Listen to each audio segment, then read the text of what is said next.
Welcome back to The Average Drinker. I'm Dara, I'm your average drinker, and I'm really pumped for this video.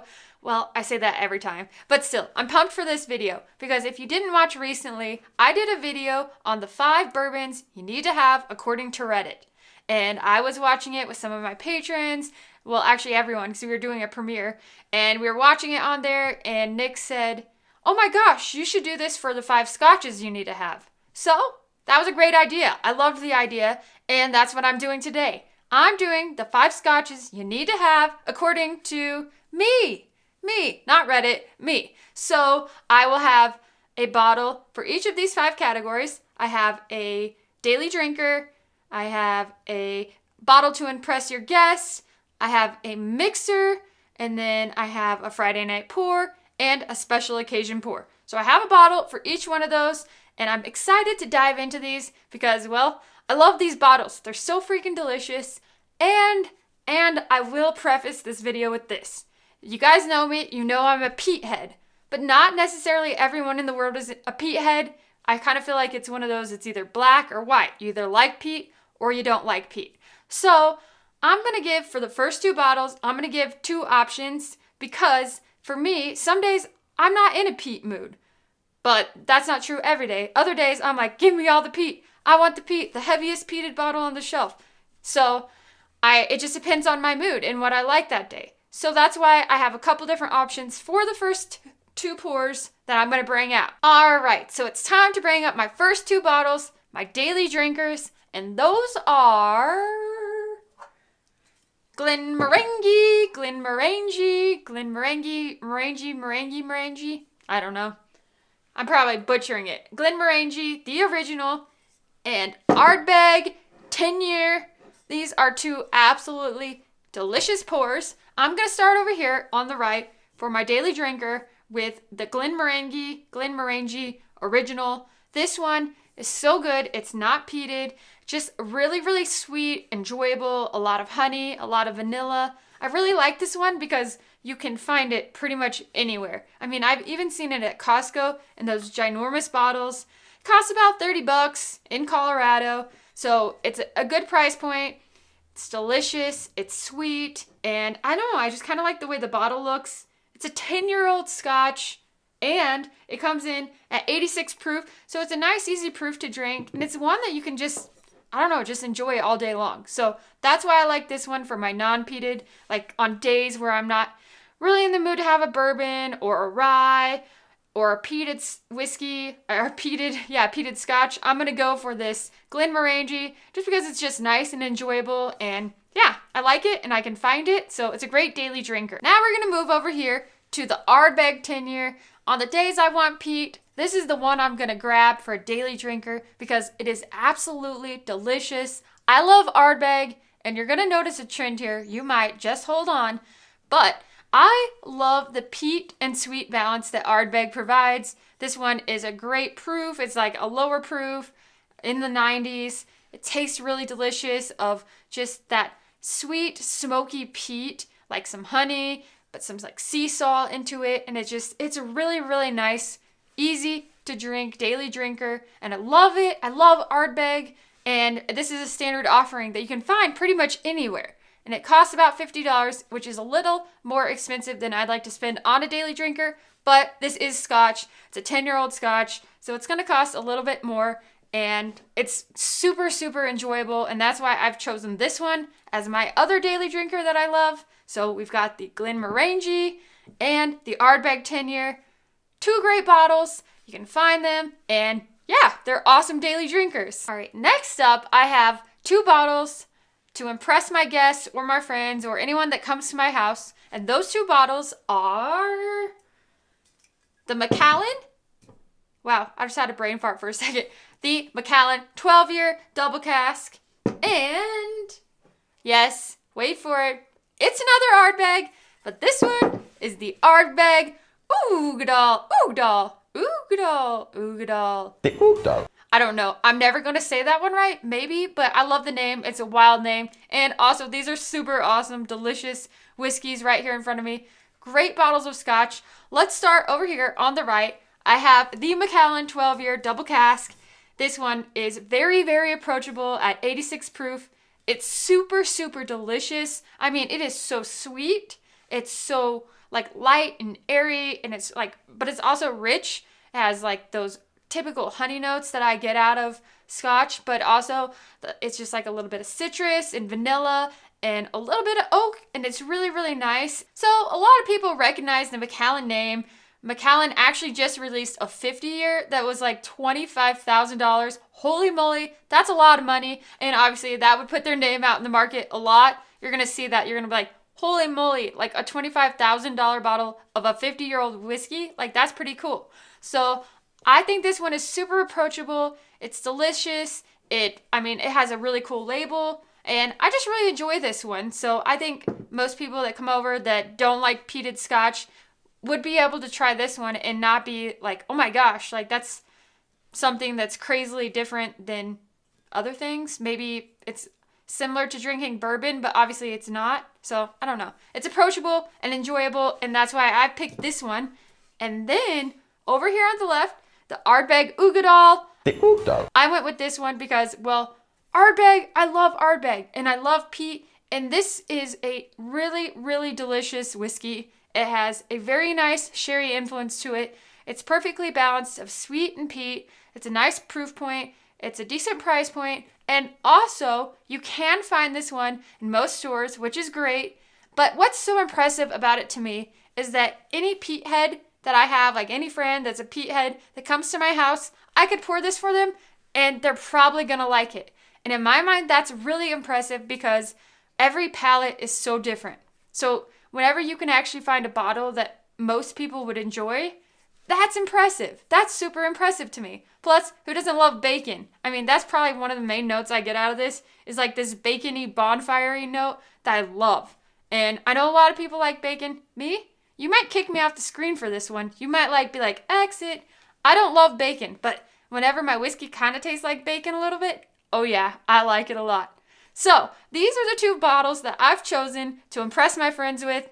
Anybody that comes over to my house, whether they like peat or not, I'm gonna give them these. All right, the next bottle I'm gonna bring out is a bottle of Scotch that I would use to make a mixed drink with. And that bottle is, dun dun dun, Monkey Shoulder. I love Monkey Shoulder, so delicious. And this bottle is super cool with the monkeys on it. I like it. I've always thought Monkey Shoulder was really cool. And actually, when I first started drinking whiskey, I didn't even know that this was actually a Scotch. So it's a Scotch, and it's a delicious Scotch at that. On the website for Monkey Shoulder, it literally says made for mixing, which it's great to make for mixing, but it's also really, really, really delicious to drink neat. Like, I love oranges, and this to me is like a vanilla orange bomb. Like, just super orange, juicy, delicious. So that's why I like this one, but it also goes perfectly good in mixed cocktails. I like having this in a hot toddy. It's really, really good in an old fashioned. I mean, a whiskey ginger, like, oh yeah. The orange and the ginger play perfectly together for that. So it's really, really good to mix with. I mean, if you might be feeling a little bit adventurous, maybe you want to try it in espresso martini. Like, it's really good in that because it brings out that orange note, which pops really well with the espresso. So that's delicious. And while we're talking about espresso martinis, one of my favorite espresso martini mix, like to make with a mix of Scotch, for all you peat heads, I didn't put one in this one, but for all you peat heads out there, Ardbeg Inno makes an awesome espresso martini.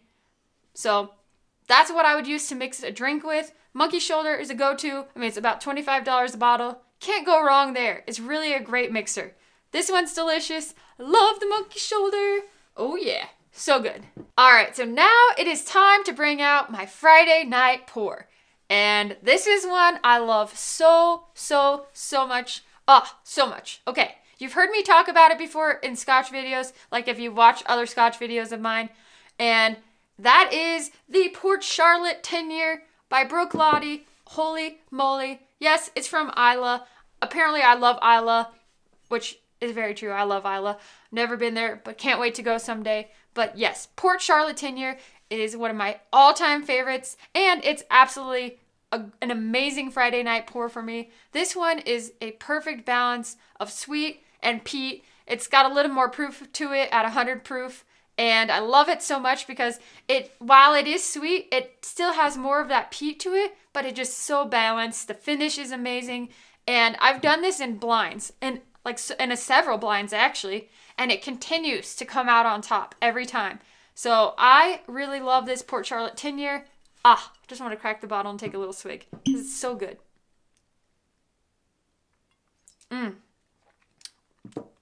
Oh yeah, I could just drink that every day, but I like it for my Friday night pour. And even more awesome, you can find this bottle. I don't have to hunt for it. I can find it in my liquor store anytime I want it, and that's why I love it so much, because you can find it, it tastes good, it's delicious, and it's just nice and warm and cozy no matter what time of year it is. So yeah, Port Charlotte 10-year, my Friday night pour. All right, so now we've reached the 5th bottle, and that means it's time to bring out my special occasion pour.